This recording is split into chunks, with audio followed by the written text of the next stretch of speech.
Welcome to the 50th episode of Talk About Topeka. I'm joined with a very special guest, a guest that joined our family from the Helping Hands Humane Shelter. We decided we wanted to make our 50th episode a big splash here at Talk About Topeka, so we decided to focus it on something that's really big here in Topeka, and it is the opening of the Helping Hands Humane Shelter. Lucky, tell everybody who our guest is going to be. Who is it?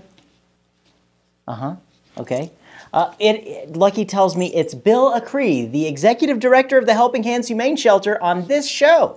Who's the show brought to us by her? Oh, it's the WIVW channels and the Break Room in their production of Bluegrass and Apple Jam, an original musical starring and directed by Miss Karen Hastings.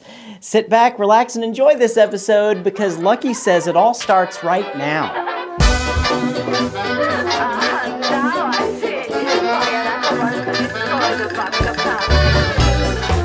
I am here with Bill Acree. He is the Executive Director of the Helping Hands Humane Shelter. Bill, thank you so much for joining us. Thank you, Chris. I'm thrilled to be here. All right. Well, you know, you guys have been around for a very long time, but you now have a very, very prominent spot that people pretty much driving on the west side will know where you're at right now. It's not hard to tell where we're at right now. We have just made the biggest move of our 75-year history in this community from North Topeka to 21st and Bell in the old Dillon's grocery store. Yeah. And it's not the old grocery store anymore. No, not at all. And how did you guys start? How did the Helping Hands Humane Shelter start? It was in North Topeka originally. Originally, and it's been out there, as I said, for a lot of years. Mm-hmm. This is our 75th anniversary this year. It came about because there was no place for the homeless dogs and cats and the animals and horses, and over that sprang up a shelter as we knew it in 1973, and that's the one we just vacated. Prior to that, it was a little shed out in that area, same grounds actually. And here we are today. We just left 13,000 square feet into a building that's 52,000 square feet. So it's a huge, huge change for us. We've never had a parking lot so big, let alone an interior so big. That's really cool. I used to live right over there, and that was my Dillon's. And I actually went over and I got a dog from there like about a month ago, and Little Lucky is his name. He's a Chorky, and he's the cutest little thing ever. But it was the first time I'd ever actually adopted a dog, and the process was really fantastic. I mean, pretty simple. It was simple, and I feel like the folks that were there were making sure that the dogs are going into good homes, and they really did make it a great experience. Well, I appreciate that very much. We have a great staff at Helping Hands, and of course, the whole theory is we want them to have the very best home they can. And in fact, we've taken the second status. One of the first things you see when you walk into the new shelter is up above on the ceiling. It says the second best home your pet will ever have. And the implication is you've got the best one for that particular dog. It was hard for me to think that my home was better than that because it was really darn cool in there. It's very nice. It is very, very nice. And I appreciate that. Absolutely, absolutely. Well, how did the process go from you guys going to North Topeka over here? Well, West Topeka? When Dillon's announced their change and the moving of that particular location to Fairlawn Plaza, it got to be conversation that that was only one of a couple actual buildings they owned. So we made contact with those folks in Hutchinson and asked if there was a possibility that building could be purchased. At that point, it was purchased because they came back with a price for us that was about $1 million under the appraised value. So it made it a little more attractive. At that time, we went back to our architect and contractor and said, does this save us any money to start with a box rather than building new in North Topeka? And at that point, they said, yes, it would. It would save us a significant amount of money. So that even thrown into the formula lowered the price a little bit more. And then we took into consideration location. Yeah. And we asked for the surveys on the traffic, and it was far greater than we were ever seeing on Rochester Road. Yeah. And at that point, it just became a no-brainer that became the spot. Now, what we did, and I know there were a lot of people wondering about why it took so long. Well, it took a little longer because as we did a design build project, and as you've seen, it required all new drains, water lines in every room has those. Right. And so we had to be very meticulous in the floor plans of that, not to make sterile environments, to make good environments, though, to put kennels on top of those environments. And because we did that, we paid as we went, and we were able to stop and go.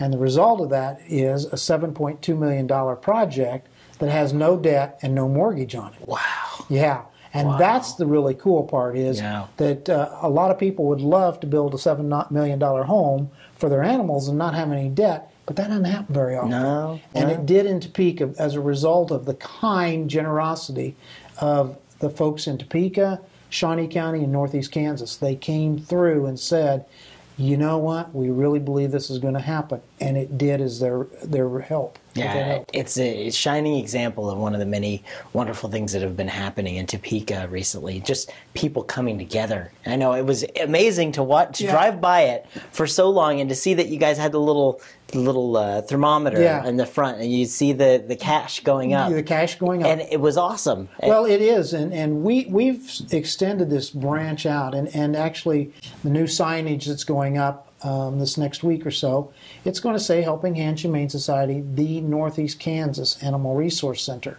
because we really and truly are, as we were talking earlier, are becoming a destination place for families to come in and expect, and part of our mission is to make sure that we've educated the pet owner on licensing and spaying and neutering and how to really have a happy pet. That's part of our training classes. If the pet's happy in your home and you're happy with it, it doesn't end up at a shelter. So as the new resource center of Northeast Kansas, we knew we had to make some changes and step up both in the educational values and in the quality values as well. Make it a simple process, but a very real process. Well, I do have to say, I was talking with someone else, and they did not get their dog there.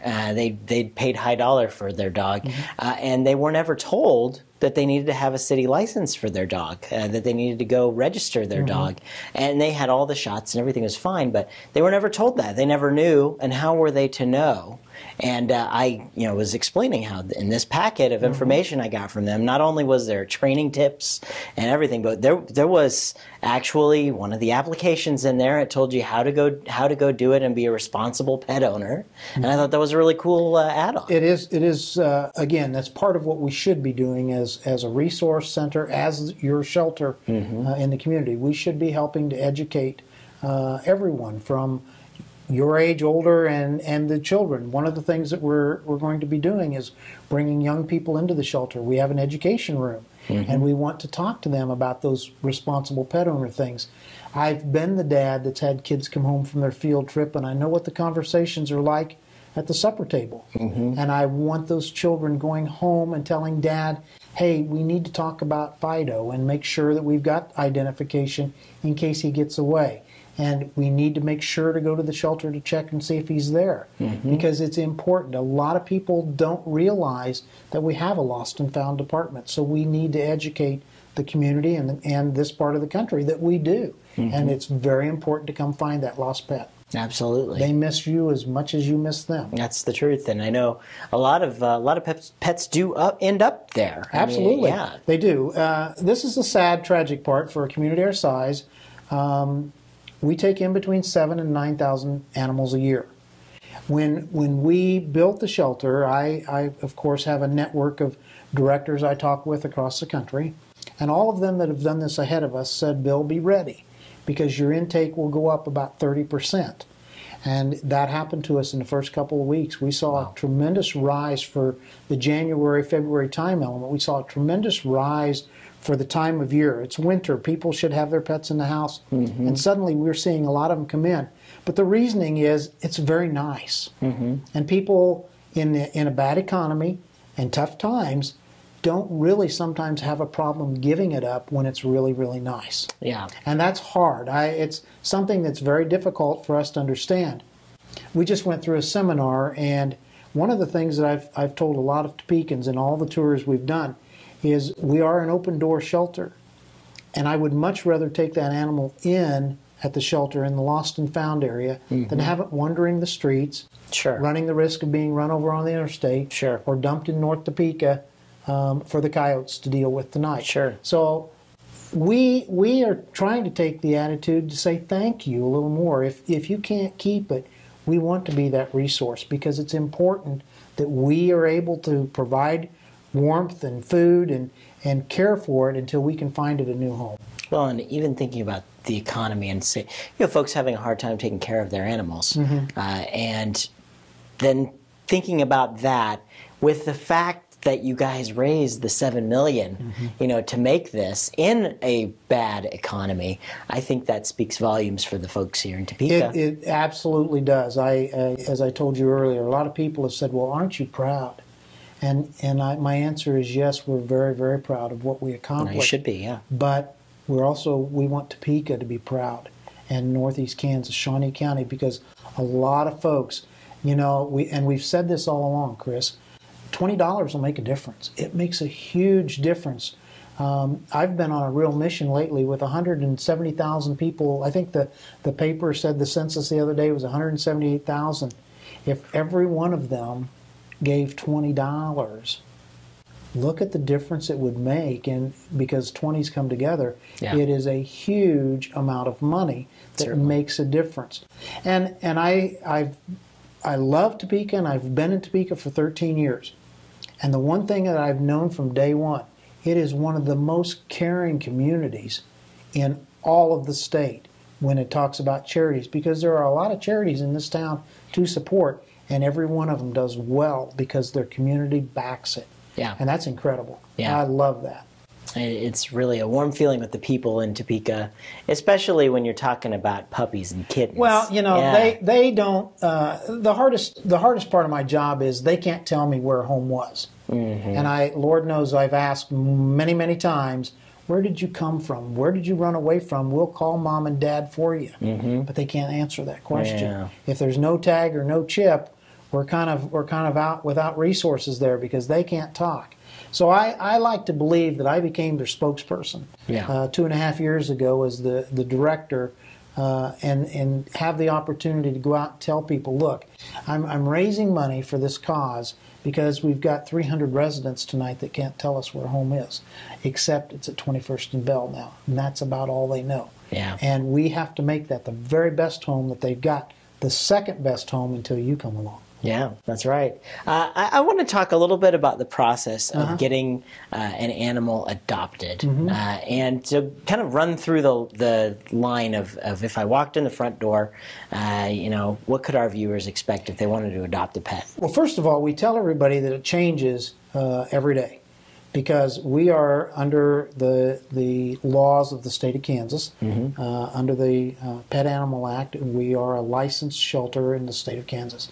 If you brought in a stray, or if the city animal control or county animal control brings in an animal to us, we are obligated under law to hold that animal for a minimum of 72 hours. Now, we don't start the clock until the day after it come in, because nobody wants to look and say 9 o'clock tomorrow, or anything like that. So we start that. So basically, we've got that animal for 4 days. Once that animal becomes our property, then the health checks and everything that are completed, we've done the preliminary vaccinations on it, as you know, and then it can go into our adoption area, where we will try very hard through the social media, Facebook, our website, and the new display cages. Awesome. Yeah, they are awesome, aren't they? And I'll tell you a story about that glass. But at that point, then we can start putting them out there for the public to see, with all the information that we know about them. And we will have had, by that time, staff will have looked at that and kind of temperament tested it, if you will, looked at its behavior around cats and other dogs. We will have played with it to a degree to where we can write a description for you as the consumer to walk by and pull out and look and read to see if that's somebody that you might be interested in looking at. One of the nice parts is we've gone from the old building had 2 get acquainted rooms. This one has 7. Wow. And now, though, we've got weekends when all 7 of those are full for hours. In fact, we just come off of 2 Saturdays ago of setting an all-time history record of the most adoptions in one day, and that was 27. Wow. From 11:30 in the morning till 6 that evening. That's pretty cool. That's very cool. And the glass, I think, has helped that. Yeah. I was kind of not a proponent of putting glass cages, kennels in, but we toured a couple other facilities, and one of the directors of one facility says, well, are you thinking about wire or glass? And I said, probably wire. And he said, why? And I said, easier to take care of. And he says, well, let me tell you something. He says, has anybody ever walked into the shelter and said, your dogs are in jail, or you're running doggy jail? And I said, yes. And he said, you know what? He says, you will never hear that again if you put in glass. And he said, it takes a little bit longer to clean, but he said, your adoptions will go up as a result. Yeah. And he was right. Yeah, I bet. And yeah. it makes a huge difference. We had a dog not very long ago that we just had moved around. He wasn't getting adopted. And we brought him up into that big section in the front. Yeah. And within 2 days, he had a home. Wow. And so it's that, again, that's volumes turned up, cranked up to help that guy get a new home just by getting him into a display more than a cage. Yeah. He's no longer in jail. Well, I kept thinking it was like a spa. Yeah, It looked well, great. When we put those big ones in on the end, I laughed and said, I think I need to go pick up a recliner, a sofa, and a TV, because that's all that's missing, and that is an apartment pretty with much. his dog, you know. And, Yeah. I thought, wow, that could be kind of cool to put a recliner in there. We might see the dog kick back and really having a great time. You know? Probably. Yeah, a little better than I got it or you got it. Oh, I think it's really fantastic with all the wonderful work that you guys have been doing. And, Bill, I can't let you leave the show until we do the notorious lightning round, though. That's the one requirement that we do, which is where we put 60 seconds on the clock, and I ask you these questions that really Is the clock don't gonna mean ding? anything. I know. Yeah. Is the clock going to ding? We'll try. We'll stamp our foot or something. Here we go. Ready? 60 seconds, and go. Do you prefer Facebook or Twitter? Facebook. All right. If you took a weekend staycation in Topeka, what would you do? I'd go stay at the Ramada. All right. Good one. Good one. If Hollywood was going to make a movie about your life, who would you like to play your part? Brad Pitt. I can see Why not? Let's see. If your house is on fire and your family and pets were safe, what's the first thing you would grab on your way out? I think Grandma's old pan. Her pan? Her pan that she cooked in. Okay, that I think's pretty cool.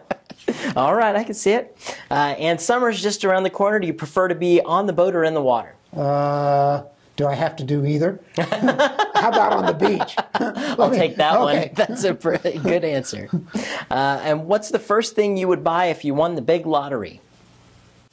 I think I would buy another set of training equipment for the shelter. All right, very good. And what's your favorite color? Blue. And our time is now up, but what's your favorite television show to watch every Tuesday night at 9:30 on my it TV? is Talk About Topeka. All right. Absolutely. As I told you, I've seen it before.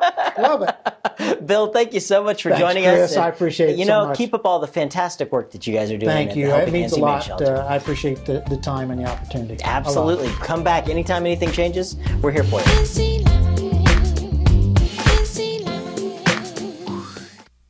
So Bill and I decided to jump out of the blimp, and we are right here in the lobby of the Helping Hands Humane Society. Bill, here we are. Welcome to Helping Hands Humane Society, Chris, and here we are in the front lobby of the entryway. I've stood here many an afternoon and welcomed a lot of people, and it's a pleasure to welcome you. We're very glad to be here, and you're going to give us a quick tour of the facility, and I tell you, it is a facility to behold. So sit back, relax, have a little popcorn, and enjoy the Helping Hands Humane Shelter. So as you walk through the lobby, you're going to walk right in here, and you're going to see the reception desk. Bill, tell us a little bit about this area. Well, immediately on your right and left on both sides are 2 cat colonies, and these have got cats and kittens in them in a living environment rather than in a cage or a kennel, and they get out and play and climb and just be cats, and that's been kind of fun. Our reception area, the theme inside the whole building is done on an octagon premise. Again, the second best home your pet will ever have around the octagon reception, and then we have the octagon display that leads you back around to the main dog adoption Absolutely. It's really a cool little area in here. It really is. It's quite different from your North Topeka. Well, this surroundings. lobby is almost as big as the whole shelter. Off to the immediate left, and it's part of the Octagon theme again, is our new gift shop that's been very successful, filled with just stuff to get you home with to begin, but also the now famous Helping Hands hoodie or logoed T-shirt, that kind of thing. Available for sale in the Helping Hands gift shop right around the corner right over here. And tell us what you like about here. Okay, good. What do you guys use the Education Center for? Well, this has become a very popular room, and it's actually one of my favorite rooms in the whole building, because this is the room that we'll use to talk with the young people about their pet and animal welfare. We also are using it and set it up the other day for Leadership Topeka. Their new class got to come in, and then we gave a tour. I have many evenings where we will book tours for the Ladies Club or Rotary Lions Club, those kinds of things, and we invite them to come in. We can actually cater in. There's a small kitchenette in there if they'd like to have their meal here. We want them to be a part of this effort of education. So they can use the room as long as we're part of the program, and they can take a tour. It gives them an opportunity to kind of change their venue up and share in a shelter evening, for example.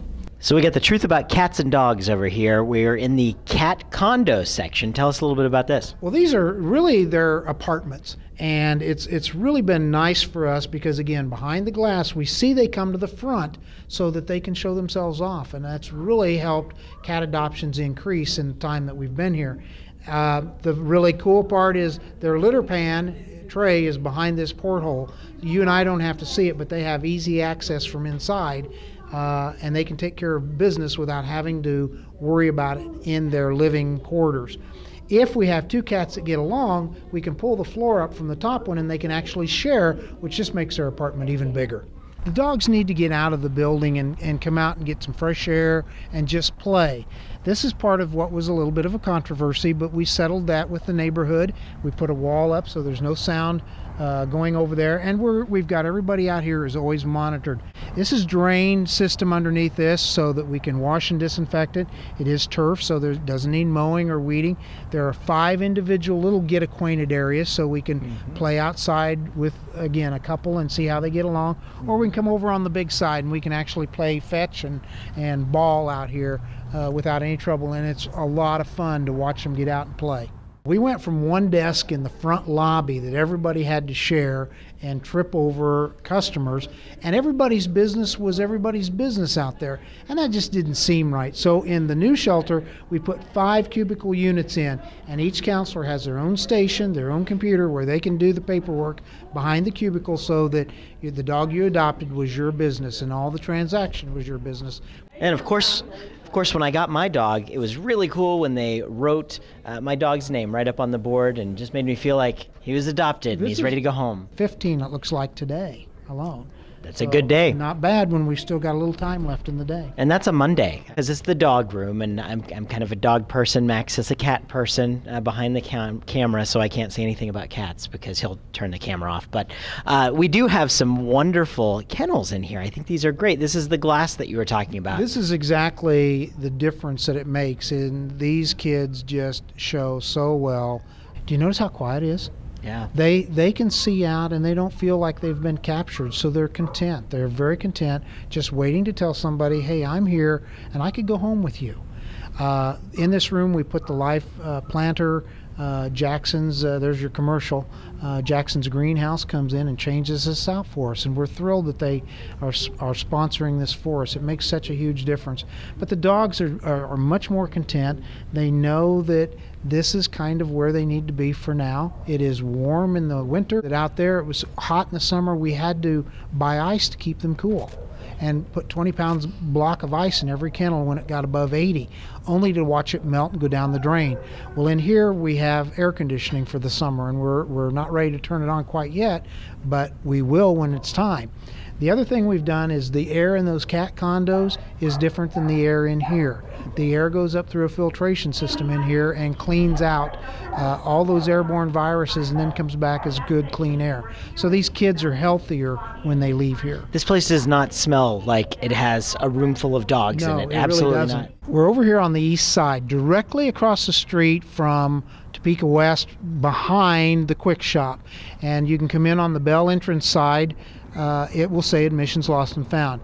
If you have an animal you found in your yard and you're bringing it to us, this is where you will come.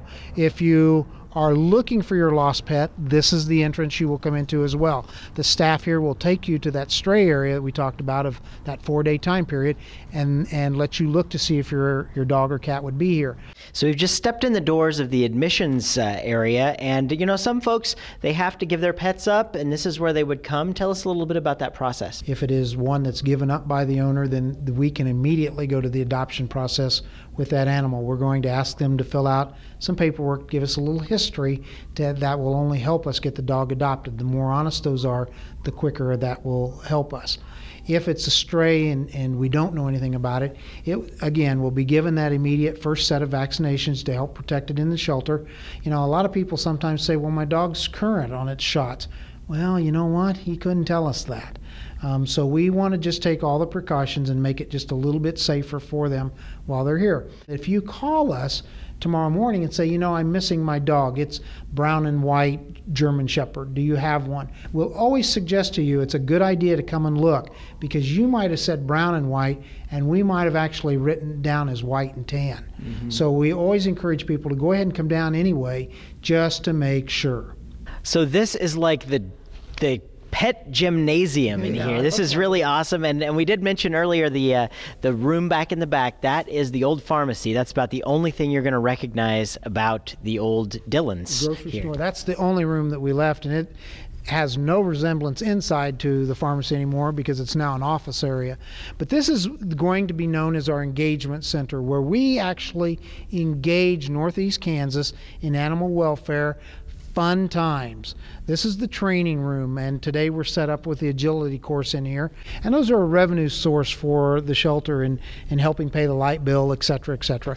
Fun time, fun room to be in. Lots of activity always going on. We anticipate we'll start some afternoon sessions as well. And how many dogs would be in a course? It can vary anywhere from 8 to 10, dogs and owners. You know, it's important. We can train them very easily. The tough part's training you. Yeah. So in order to be successful, that's the secret behind it, is we're really only working with the dog and kind of playing with it. We're training you to make it a better pet. Well, Bill, thank you so much for giving us a tour of the whole facility here. It really is a breathtaking achievement for Topeka. Well, thanks, Chris. We're very proud of it. We want Topeka to be equally as proud of it. It's a great second-best home for the animals. So I'll tell all of you folks at home, if you haven't been here, come out and check it out. And I'm sure the dogs would just love to see you. The cats would love to see you. All the animals would love to see you. And the next time you think about getting a new member of your family, you need to be coming right here to the Helping Hands Humane Shelter, right at, what's our address over here? 21st and Bell. 21st and Bell. That's where we're at. So come down and see Bill and all the rest of the folks down here at the Helping Hands Humane Shelter.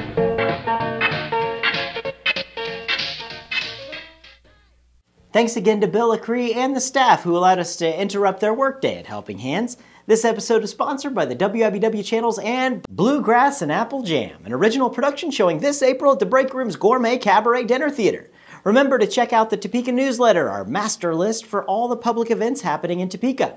That's all for tonight, but you can stay in touch with us through our GeoCities site or via MySpace, Orkut, or LinkedIn, or you can even send us a telegram via the Wells Fargo Wagon. I'm Chris Schultz, and we'll see you next week.